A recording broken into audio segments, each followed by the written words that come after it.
자, 오늘 언약궤를 맨 제사장들이 그야말로 요단강 바닥을 밟고 서는 순간에 저 위에서 흘러내리던 그 물이 16절 말씀에 보면 위에서부터 흘러내리던 물이 그쳐서 사르단 가까운 매우 멀리 있는 아담 성읍 변두리에 일어나 한 곳에 쌓이고 아라바의 바다 염해로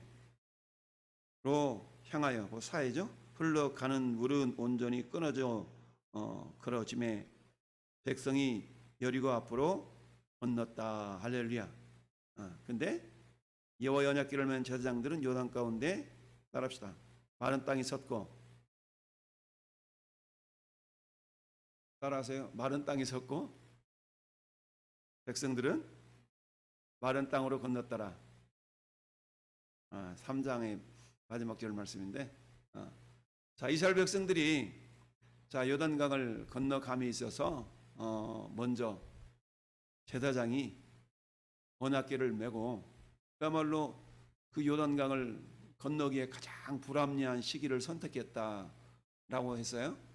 왜냐하면 보리와 밀을 수확한 그 시기에는 어떤 현상이 나타났냐면, 그때가 보통 이제 초실절 그 즈음이라 그랬어요. 이때가 되면 이스라엘 나라에 내리는 두 종류의 비가 있다 그랬죠. 이른 비와 늦은 비가 있다. 이른 비는 곡식을 보통 밀보리는 가을에 심지 않습니까? 그래서 가을에 심고 그 종자가 뿌리를 내리도록 내리는 비를 이른 비다. 보통 9월, 10월 달에 내리는 비거든요. 그 다음에 늦은 비는 3, 4월 정도 내리는 비인데, 그때는 이제 열매가 꽉 찰 수 있도록 이렇게 내리는 비를 늦은 비다 말합니다. 그러면 이제 4, 5월 달부터 이렇게 소출을 수확을 시작하게 되겠죠.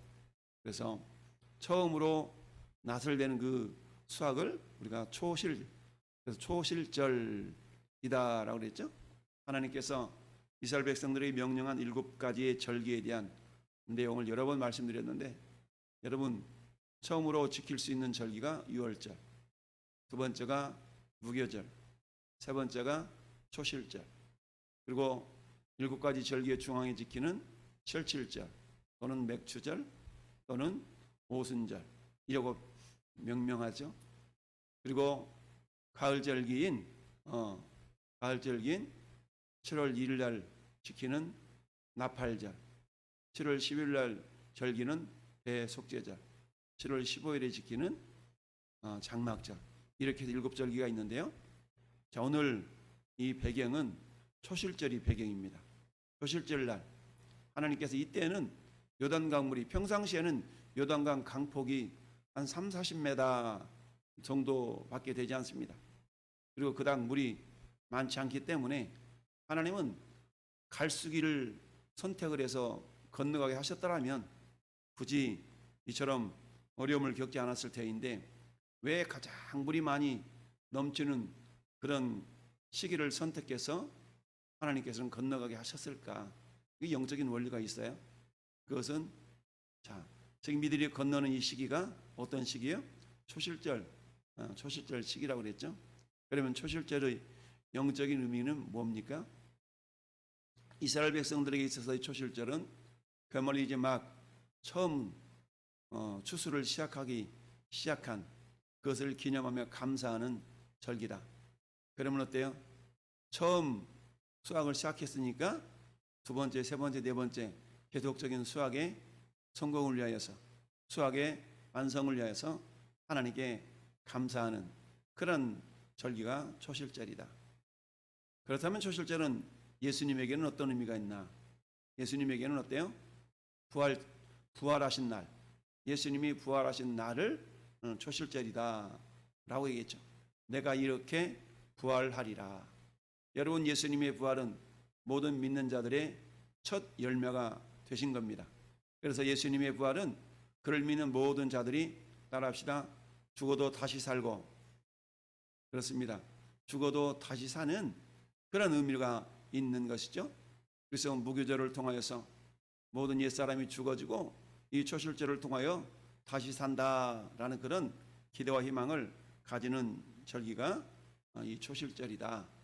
그런데 이 초실절에는 자연 현상으로서는 늦은 비가 내림으로 요단 강폭이 평상시에 30-40m에서 200m 이상으로 이렇게 넓어지게 되는 그런 날을 우리 하나님이 굳이 선택을 해서 건너가게 하셨다라는 영적인 의미가 담겨져 있는데요. 자, 오늘 언약궤를 맨 제사장들이 발로 요단강을 밟을 때 어때요? 여기 보면 3장 16절에 보면 위에서부터 흘러내리던 물이 그쳐서 사르단에 가까운 매우 멀리 있는 아담 성읍 변두리에 일어나 쌓였다. 이건 요단강 상류를 가리키고 있는데요.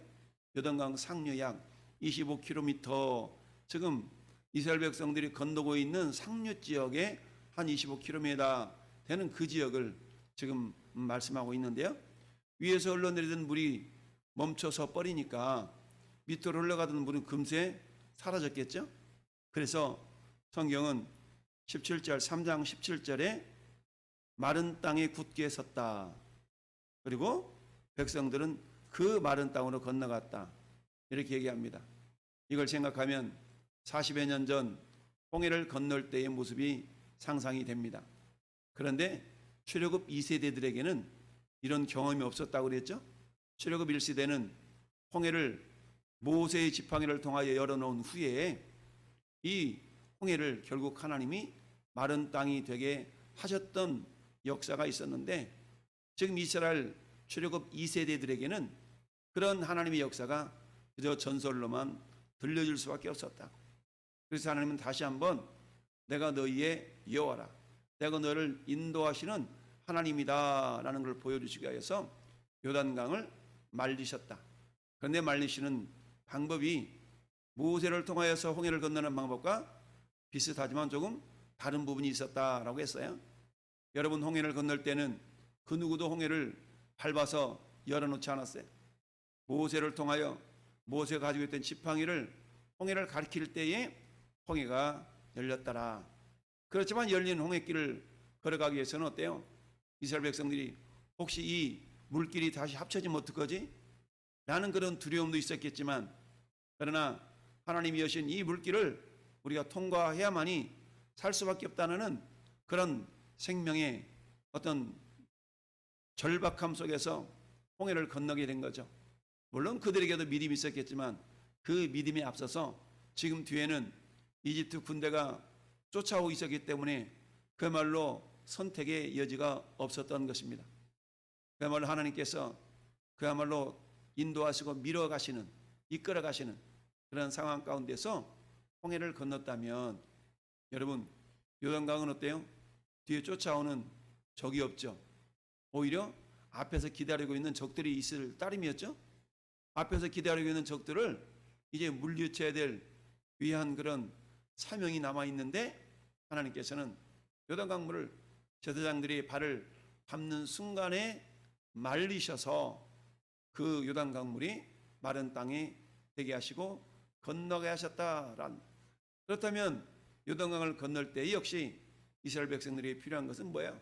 믿음이 필요한 거죠. 다시 물이 흘러버리면 어떡하지? 라는 그런 염려가 있었겠지만, 그러나 하나님을 신뢰하고 그들이 발걸음을 내디뎌서 결국 두 지파 반, 루벤 자손, 갓 자손, 므낫세의 절반 지파들을 제외하고는 나머지 지파들이 이 요단강을 건너가야 되니까, 참 한번 상상해 보세요. 그야말로 200만 명이나 그 정도 되는 수많은 사람들이, 물론 두 지파 반의 백성들을 제거하니까 200만 명이 조금 안 되겠죠? 이 사람들이 건넌 이 장관을 한번 생각해 보세요. 엄청났겠죠? 이들이 건너가는데, 자, 그렇다면 이들이 건너가는 그들에게 모습들이 있는데, 오늘 말씀의 제목이 뭐였습니까? 언약궤를 맨 제사장과 12돌을 맨 직분자 또는 지도자라는 제목인데요. 여러분, 어깨에 무엇인가를 맨다라는 것은 부담, 우리가 보통 그러잖아요. 부담스러워. 부담스럽다는 말 자체가 뭔가 짐을 진다라는 그런 의미가 있는 건데요. 제사장들은 어떤 존재들이에요? 아론의 자손들로서 이미 태어날 때부터 제사장 직분을 감당해야 될 그런 어떤 책무가 있는 그런 사람들이죠. 그와 반면에 오늘 12명의 각 지파의 대표자들은 어떤 사람들이었어요? 1절에 그렇게 얘기를 하죠. 2절에 백성의 각 지파에 한 사람씩 12사람을 뭐하고 택하라. 그럼 12명을 택할 때 그냥 어리버리한 사람을 택했을까요? 뭔가 초롱초롱하고 똘망똘망하고 뭔가 좀 믿음도 있어 싶은 사람을 선택했을까요? 후자죠, 후자. 그래요.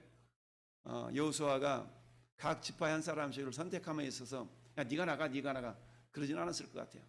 그야말로 뭔가 믿음직스럽고 뭔가 지혜로움이 있을 것 같고 이런 사람들을 선택했다는 얘기죠.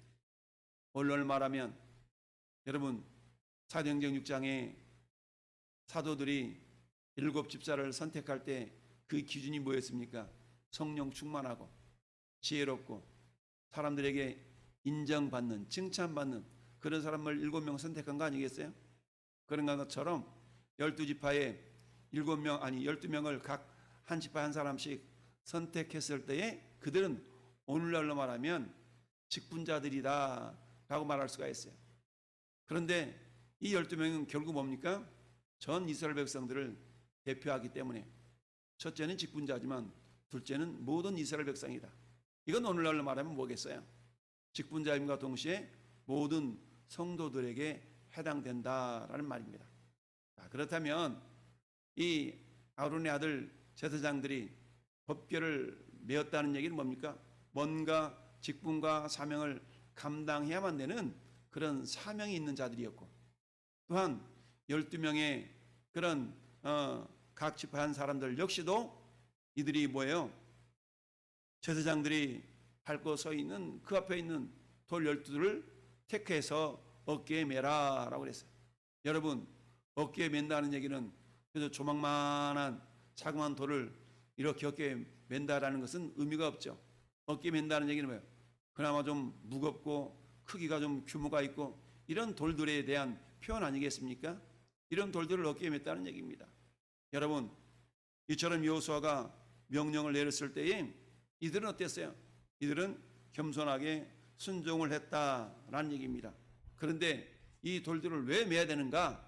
라고 설명하고 있는데 5절에 요단 가운데 들어가 하나님 여호와의 궤 앞으로 가서 이스라엘 자손들의 지파의 수대로 각기 돌 1개씩 가져다가 어깨에 매라.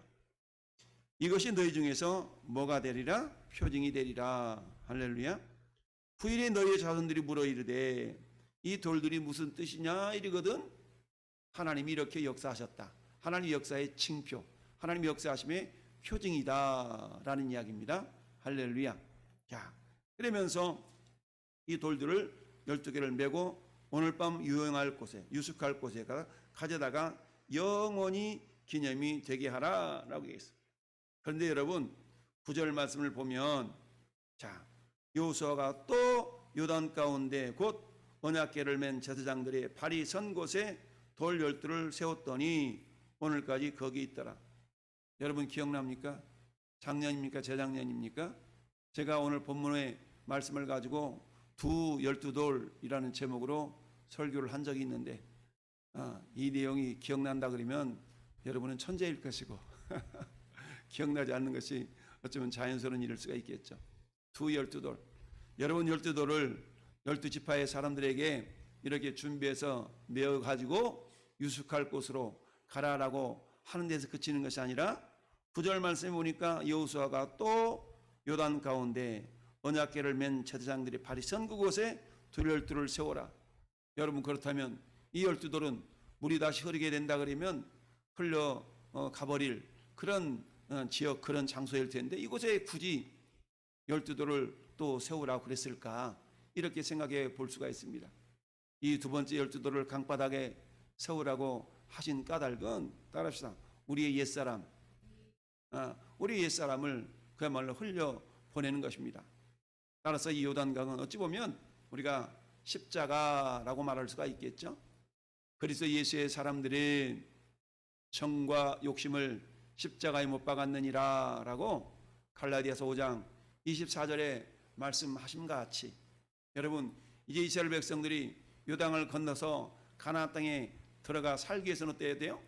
저 광야에 자기 조상들의 불순종, 그야말로 믿음 없음, 원망 이런 것들을 다 내려놓고 가야 되는 거 아니겠어요?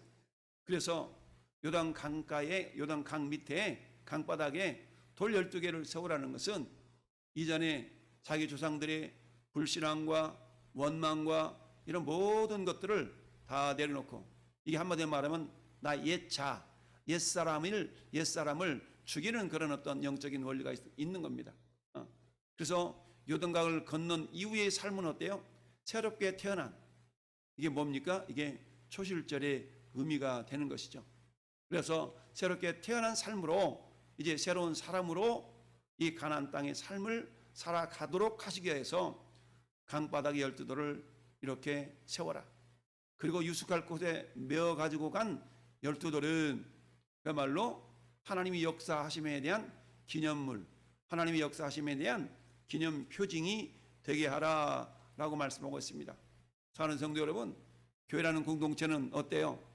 12명이 이처럼 돌을 메어낸다는 얘기는 뭐겠습니까? 한 지파도 한 사람도 예외가 없이 모두가 다 참여할 수 있는, 참여해야만 하는 그런 하나됨을 상징한다라고 말할 수가 있습니다. 오늘날 우리는 하나님의 나라를 이루어가는 또는 확장시켜가는 그런 하나님의 일꾼들입니다. 그렇다면 우리가 하나님의 일을 이루어감에 있어서 그 누구도 열애가 있어서는 안 된다라는 얘기입니다. 그러면 우리들이 감당해야 될 것은 뭡니까? 사람이 우리를 그리스도의 일꾼이요 하나님의 비밀을 맡은 자들로 여길지어다. 맡은 자들이 구할 것은 뭐다? 충성이니라 라고 얘기하고 있습니다. 그러면 이 제사장들과 12명의 이 대표자들은 그야말로 12돌을 어깨에 메고 법궤를 메고 그들이 행하는 것은 뭡니까? 한마디로 말하면 자기들이 있는 그 자리에서 맡겨진 직분 사명을 감당하는 이것을 갖다가 헌신이라고 얘기하죠. 이 헌신된 삶을 하나님 앞에 보여드리는 것을 충성이라고 표현할 수가 있겠죠. 따라서 오늘날 하나님이 저와 여러분들에게 원하시는 것은 물론 가장 기본적인 주님을 사랑하는 마음이겠지만 주님을 사랑하는 마음을 통하여서 주께서 우리를 이렇게 구원하셨는데 우리가 주와 복음을 위해서 우리 몸을 드려야지 라는 마음의 자세가 헌신과 이걸 보여드리는 그런 모든 것들을 충성이다 라고 표현할 수가 있겠죠. 따라서 헌신과 충성은 따로 떼어내올래야 놓을 수가 없는 한 뭉치가 되는 것입니다. 사는 성도 여러분, 오늘 한 날도 하나님 우리를 하나님의 나라의 귀한 일꾼들로 우리를 세워 놓으셨습니다. 불러 놓으셨습니다. 이스라엘 백성들이 두 개의 12돌을 취하여서 하나는 영원한 기념물이 되게 하시고 하나는 자기들이 옛사람을 다 묻어버리는 그런 의미로서 12돌을 쌓게 하신 것처럼 보라 우리는 그리스도 예수 안에서 새로운 피조물들이 되었습니다. 할렐루야.